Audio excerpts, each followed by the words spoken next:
Hello there everybody, this is Krista and welcome back to the Krista Chronicles, and today we are doing a video very much inspired by Sylvie from Tarot Magpie, who I am such a huge fan of. Maybe like a week or so ago, maybe 2 weeks, I don't know, they did a video that was all about their neglected decks from 2024. So I've started this like 3 times already, which is unlike me. Usually it's just one cut, we keep going, but I don't know why. It's like my brain is stalling on finding any sort of words. And so that's what we're actually gonna do this time. We're just gonna keep rolling. Anyways, so, because I feel like I'm like saying things odd. Like explaining things oddly today. Anyway, neglected tarot decks from 2024. So basically, the decks in your collection that you do really like, but for whatever reason they just didn't get any sort of attention in 2024. So the way I decided to look at this was because some of these decks were new to me at some point this year, but maybe I just didn't get around to them. But these are decks that were neglected. Like, I really did not use them this year, and I would really like to make an effort to do so next year. It's like going through my collection, I spotted these decks and I was like, wait, I love this deck. Like, I really want to give this the time of day in 2025. So that was my criteria. I've got 8 decks to show here. I think we should just get into it instead of me trying to further explain a concept everyone's probably just already getting. Okay, to begin with, Smoke, Ash, and Embers from Three Trees Tarot. I am a huge fan of Three Trees Tarot. If you have watched any of my other wrap-up videos, I did 2 others, nothing crazy, from 2024 though, you'll know that the new Heartwood Tarot from this year was a huge star standout tarot for me. I've used it a ton this year. Then before that, when it comes to the tarot, anyway, because I do really love their oracle, but the tarot that I would use the most from their collection thus far was definitely the Oak, Ash, and Thorn. And now I've had this Smoke, Ash, and Embers deck since it came out, and I love it so much. I love the whole concept. I love the dragons. I love that it kind of takes that Oak, Ash, and Oak, Ash, and Thorn feel, which is very autumnal. There's a lot of like warm brown tones. Makes it, first of all, a little bit more fantastical because we've got dragons, but then it brings it into this more like cool toned blue-green sort of realm. I really like that. It feels like they can exist in the same world, but also different enough where it doesn't feel like you're using the same deck. Now, I feel like this could have been in this category like 2 years in a row now. I have no idea what it is that just doesn't really make me think to use this deck a ton. It could totally just be the topic, because both Heartwood and Oak, Ash, and Thorn have woodland creatures, and that is something that I just love so much. I use all year round, so it could just be that maybe dragon energy isn't something I really think to use. But this year, for the Weaver's practice that Dawn Michelle does, it's a whole enchanted library theme, and so I'm thinking this could really come into play this year. I had plans to use it with that practice last year, and it just didn't happen, but I really love this deck. And it's one that I really want to make an effort to use. You know what I think too? A lot of times when I'm not using a tarot deck, I need to also examine, do I have oracles I like to pair with it, like ready on my brain? Because I don't think I do with this one. I think maybe I need to search for an oracle pairing I really like, because oftentimes that's how my brain, like my recall of decks works when I'm thinking about using decks. It's often about the pairs versus remembering about singular decks. So sometimes when decks don't have obvious pairs to me, they get lost in the wayside. Lost in the shuffle, I suppose. So yeah, maybe that's something that would be good to do. Do a little playing with pairs with the Smoke, Ash, and Embers. If you have a deck you love pairing with this, definitely let me know. But yeah, that is definitely the first neglected deck from 2024. Alright, these next two were decks that were new to me this year, but are ones that I feel like I've had long enough where it's sort of like, okay, well, I had the opportunity, and it just didn't, don't feel like I really got into these decks. Not to say that I didn't use them at all, but I feel like both of them I maybe used once, and then again, they just kind of got lost in the shuffle, but they're ones that I'm really excited about, so I want to make that conscious effort to get into. First up, we've got the Peculiar Pathways Tarot, which is so surprising to me because I am such a huge fan of anything Lennox Reese does. She's also the creator of the Coastal Curiosities Oracle, which is one of my absolute favorites. So this was really highly anticipated for me, and so I don't really know why it just got lost in the shuffle, and especially, like, it's just so beautifully done. Everything about this I was so excited about. We're gonna hold the decks. That feels right. So apologies to anyone who hates that, but that's what we're doing.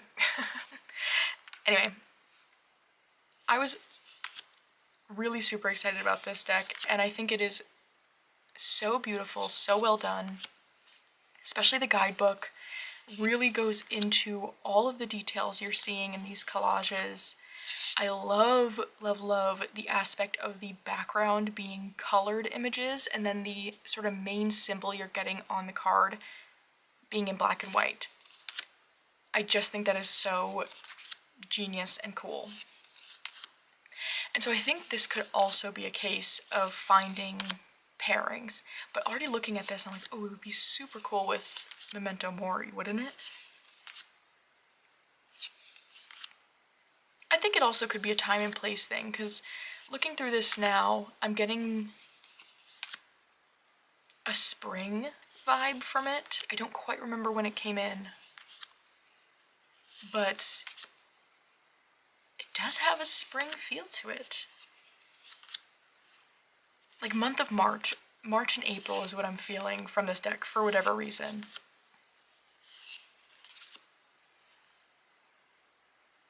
But I remember from looking at it, just loving everything about this, and then, I don't know, I think sometimes that's just how it goes, where other things capture your attention, or it could just be that sometimes, like, or this sort of vintagey feel is something I am a huge, huge fan of.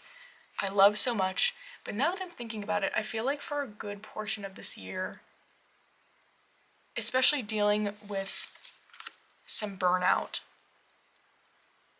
whenever I get in that mode, the decks I want to go to are much more, like, cartoony, cutesy, things of that sort. So I think that could really also be it. For some reason, like, on a regular day, regular time of life, this vintage look is something I'm all in for, I'm obsessed with, want to use all the time. But something I'm discovering, and again, just kind of putting these puzzle pieces together right this second, is that when I am feeling overwhelmed, when I'm feeling kind of burnt out, I really go towards much more of like a cute cartoon feel. And so I think that's also just what happened with this deck, but it's so, so beautiful, so well done. And so, yes, definitely excited to just really get into this one this year. I think there's so much to discover about it, endless ways to use it. I'm excited. So that's the Peculiar Pathways Tarot. Even look at the inside of the box. It's like the attention to detail is so good. And speaking of cutesy vibes, the PipSpeak Tarot, which I don't remember when I got this either. I have a feeling this might have been a birthday present, so it would have been spring. But anyways, I got this one, was super excited about it, and then truly I think what happened was I put it away somewhere and it was just completely out of sight, out of mind. I just forgot about it. And then also too, so clearly this is a Marseille deck, and that's not something I know super well. It's also not something that super excites me all the time, but it is something that I'm interested in getting to know, and I love the Kitten Chops style of artwork. It's the same creator as the Playful Heart Tarot, which I'm a huge fan of. And I just think this is so beautiful and cute, and look at all the gold foil detailing. And I think it just was a case of, one, kind of forgot, and two, just didn't really get into the mood for Marseille. But also I think too, finding pairings. I think I know Meg from Rose Honey Ritual did a whole video on finding pairings for Marseille decks, because it can be really tricky, it feels. And so I think that's another thing, is perhaps I just need to find some good pairs, some pairings I really like for this deck to, I hate to say make it more interesting, but sometimes with these Pip decks that's just kind of, it's my truth. Is sometimes I don't go towards them because I'm like, well, something illustrated would be more fun. And I think just the factor for that is that most of the time my readings are my morning polls, where I'm doing one oracle, one tarot card, maybe two, but most of the time it's one. And so when it comes to Pip decks, I'm like, well, if I get the Pip, is that gonna be interesting? And again, I think it's just my perspective on it, or like the mindset I put myself in around it. I think it's just the mood I get in. But looking at this now, I am feeling excited about it and already thinking of some pairs. Because I think like with the Blooming Lovelies, this would be super, super fun. The Little Bug Tarot. Yeah, I just need to play with it. I think this would be really, really fun. And again, I know it's not like super true to traditional Marseille, necessarily. Well, maybe it is. I don't know. Maybe it is. I'm just saying that and not knowing what I'm saying. But I think I really am interested in learning more about Marseille, and this is definitely going to be the avenue because it just feels right. Anyway, so that is the PipSpeak Tarot.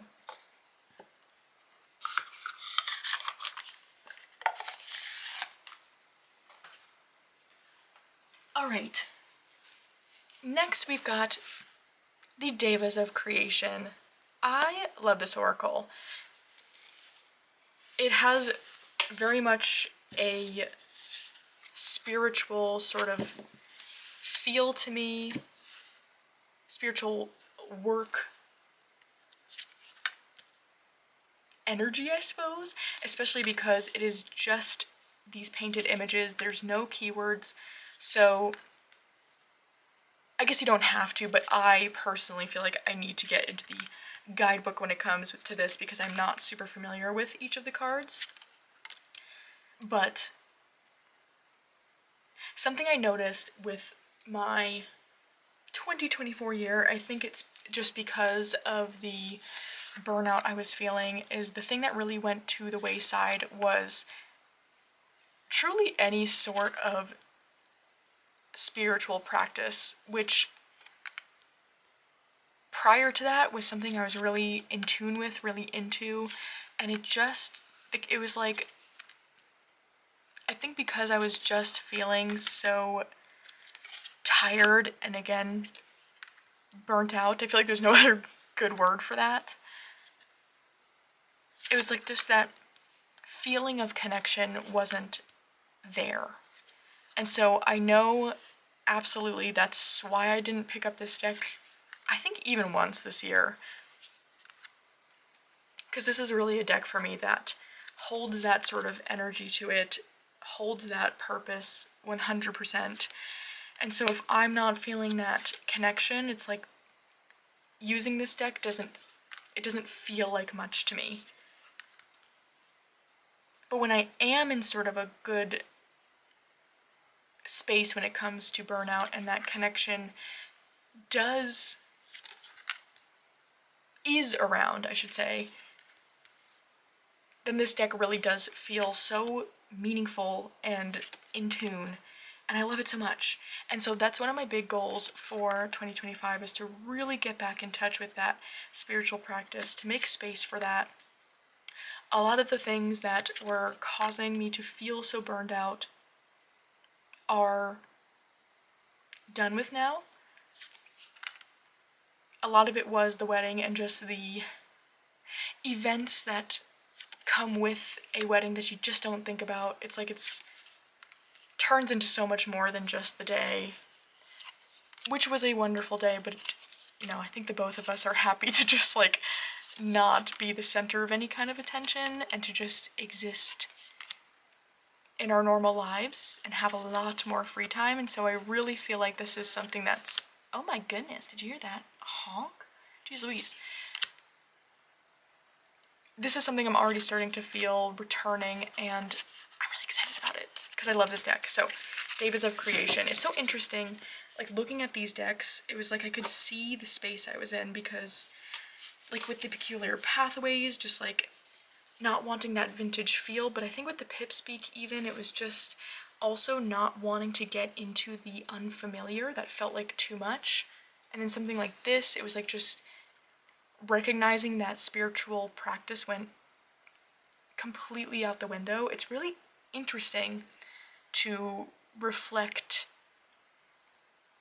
on things going on through the patterns of deck usage. That is really very interesting, because also like when I was doing my top deck videos, something I noticed is a lot of them were really like comforting, cozy feeling decks. Very interesting. Anyways, another spiritual practice deck that I really want to reconnect with, that I know I did not touch at all in 2024, was the Dreams of Gaia Tarot. This is the pocket edition. I am really toying with the idea of getting the full size. I do have, I have Andy's full-size deck, but with the borders all trimmed off. So I do have the full-size book, and do like the book. And I love the cardstock though on this pocket, but I think just for some reason I'm feeling like I really want to experience like the full-size deck as it comes, untrimmed, to see these images really big, and also to get the titles. I don't know. Because I've talked about this before, where as much as I love pocket-sized decks, in theory, I really don't tend to use them a ton. And I've got, like when it comes to travel and things like that, I've got the mini decks I like to bring. Like my teeny tiny tarot is always the one I want to bring with me. So it's like, even to use that sort of reasoning of like, oh, I can throw it in my bag. It's like, well, I've kind of got that covered, because the teeny tiny tarot travels with me. I do have the Unicorn's Journey mini now that lives in my work bag. It's like I really don't often use the minis, especially if I'm at home. And this is the kind of deck that it's like, I'm reading with this at home. So I think this is a dual factor thing here, where this has a very spiritual feel to me, but I think I also maybe would benefit from having the full-size cards in terms of just wanting to use it more. I don't know. I think it could be neat to find a way to like have the full-size cards at my reading desk, and maybe this could be one I put on my bedside table. with the simpler guidebook. But yeah, I think this deck is so beautiful. I love Raven Fallon's artwork so much. So that's the other thing. I do want to just see it bigger. And I love it. I really do love this deck from the bit I've used it in previous years, but I just didn't even touch it at all this past year. And I'm excited, just excited to reconnect with this kind of practice, this kind of deck. The Dreams of Gaia Tarot.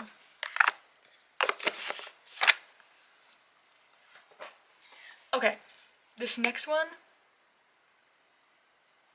that I did not use at all in 2024 is one that I feel like comes up time and again in this category, which usually for me is when I sort of put things in a bit of a timeout or just consider rehoming it. But it's like, I don't know what it is about this deck. I cannot do that. And yet, can't really find a way to get myself to use it. I don't know. It's the Terra Volatile Tarot, which I do love. The bag I made for it, so pretty. There's something about this deck that I just really like. And I think the thing, I like the idea of it, and I do wonder if that's the biggest aspect of it, is I like the idea of it. I like the idea of myself using it, of being someone who uses it. Maybe it's a fantasy self thing, but at the same time I also think it's really beautiful. But again, it's just not one I tend to go for. Now this too could definitely be because this was just not the energy I was needing in the last year. I was needing a lot more comfort and softness and like cute, and this is not in any of those categories, as we can tell by this Three of Swords. This is a very, to me, feels like a very intense deck, one that it's like I really need to get into it. I've got the very large guidebook. I know there's a pocket-sized guidebook now where it's like a more of a regular-sized book, and it's one where, again, I've been toying with getting it, but I'm like, gosh. It's like I feel like I get all of the items that go along with this deck, and then it's like still not using it. But the big full-size guidebook, while it is beautiful, it is unwieldy, but I don't think that's a reason I'm not using this deck. So I'm curious if you have the pocket size book. I'd love to know what you think, especially if you have both of the sizes of the book. But I think for now, I'm going to wait on it, really try and make an effort to use this deck more in 2025, and if it's something I really get into, then, you know, we shall explore that. But anyway, I think it's so beautiful. I think it's really cool. I think also, though, there's an unfamiliarity when it comes to this deck because it does go its own way in many ways, and I think I just wasn't in the space to be doing that this year. Perhaps there is some slight fantasy self going on. I don't know, though. I don't actually know if that's true. It's hard to say, because I think I can really... I like so many different vibes of decks and category of decks that it's hard to say. But I do really like this one, and when I have that feeling of like, of course I can't get rid of it in any way. Usually there's a reason. And so I will be curious to see if that reason comes about in 2025. But that is the Terra Volatile Tarot.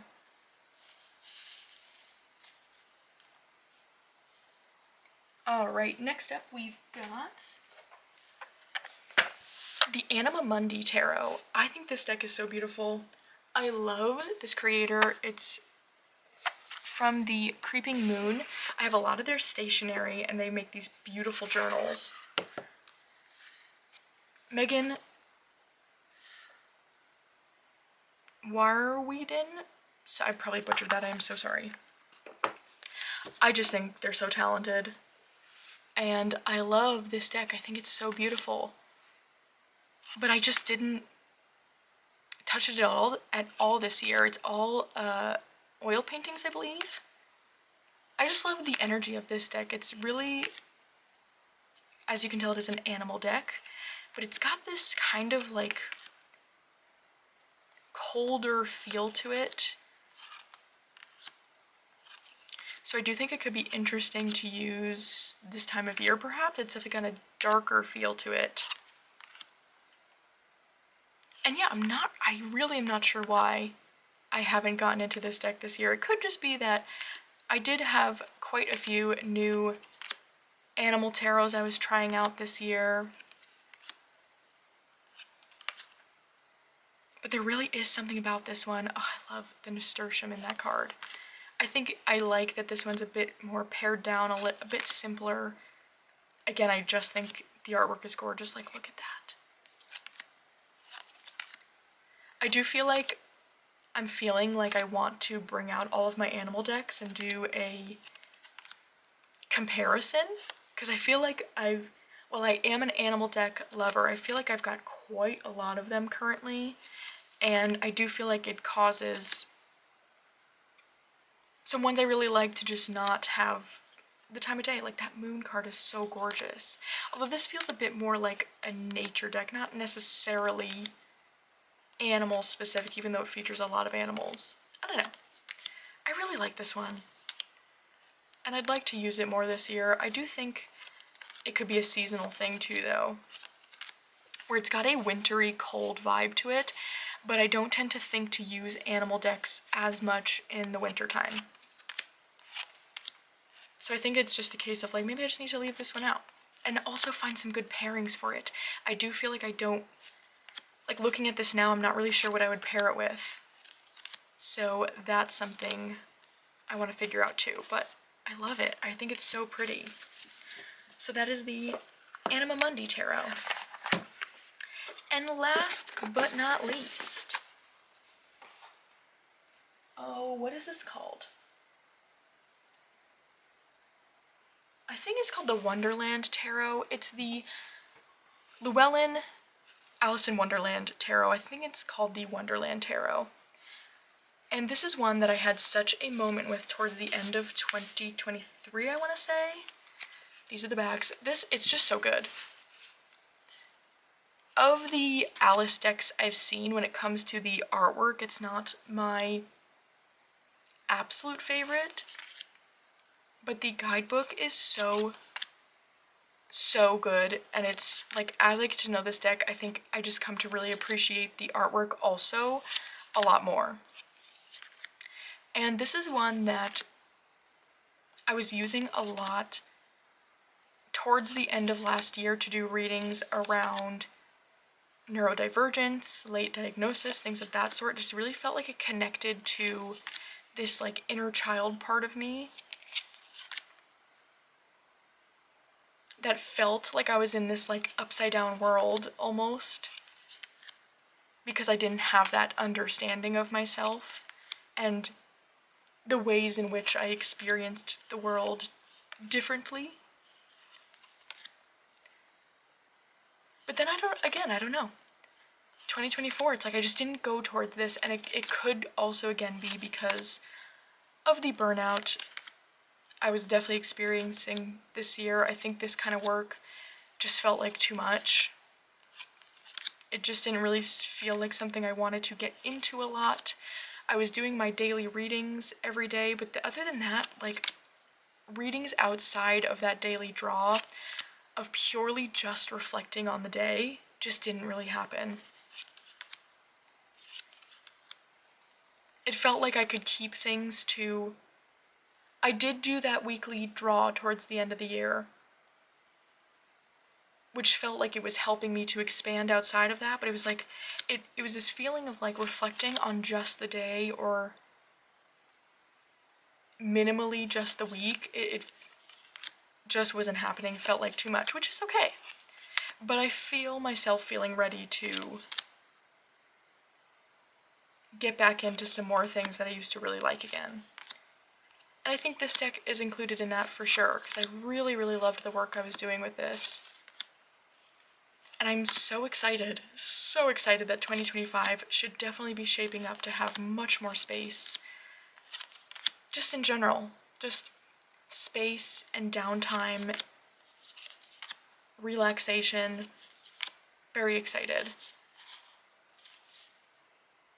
I haven't had this deck out in, like, even just to look at in so long. I love it so much. It's so, so good. If you don't have an Alice deck yet, or if you just are a big fan, I highly recommend this one if you don't have it. The guidebook is so amazing. And again, while the artwork wasn't my favorite, I really love it now. Like, as I've gotten to know the deck, I really love it. And I'm so excited to get back into this one. So, I think that is called the Wonderland Tarot? I don't know. I'll have all the links below. And that, my friends, is my last neglected deck of 2024 I have to show you. So I'd love to know if there are decks in your collection that you just kind of didn't get around to in 2024, but you really want to make some sort of effort to get into in 2025, or like practices that fell to the wayside that are really connected to certain decks that you want to get back into, or like recreate. I don't know. I love to hear. But other than that, I hope you're having a wonderful day so far, and I'll see you again very soon.